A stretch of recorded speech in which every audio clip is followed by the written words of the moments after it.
Chicken lovers, today is your lucky day. We are making Punjabi Fried Chicken, baked chicken fingers and the ultimate party snack Dynamite Chicken. Let's jump right in. First, let's prep our Punjabi Fried Chicken. Take all the ingredients for the marination in a bowl and mix them well. Now make a small cavity on the top part of each drumstick and keep them aside.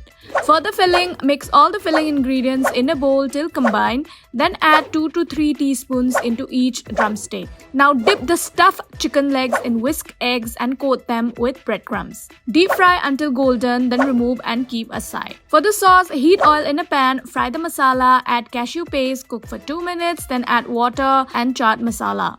Once cooked, add cream, reduce the heat, mix well and toast in the fried chicken. Now remove the fried chicken and serve hot with green chutney.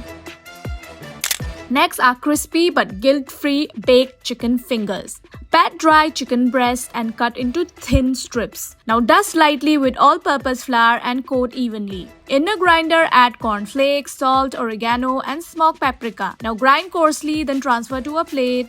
Add grated garlic and cheddar and mix well. In another bowl, whisk an egg with a pinch of salt. Now dip each chicken strip in egg, then coat with the cornflake crumb mixture. Now place on a lined baking tray and bake at 180 degrees Celsius for 25 minutes in a preheated oven. For the dip, mix sour cream, mayonnaise and chopped garlic greens. Serve with the dip and some tomato ketchup for extra zing. Finally, the spicy crowd teaser Dynamite Chicken. Mix all the marination ingredients and set aside for 15 minutes. Next, prepare the flour mixture. Add an egg to the marinated chicken, mix well, then coat each piece in the flour mix. Now fry in hot oil for about 3 minutes until golden. Meanwhile, mix all the sauce ingredients in a bowl. Toast the fried chicken in the sauce until evenly coated. Now serve on a bed of lettuce. Creamy, spicy and absolutely dynamite. So there you have it, 3 chicken recipes to make your taste buds dance. Which one will you try first? Let us know in the comments. For more such easy recipes, subscribe to Times Foodie.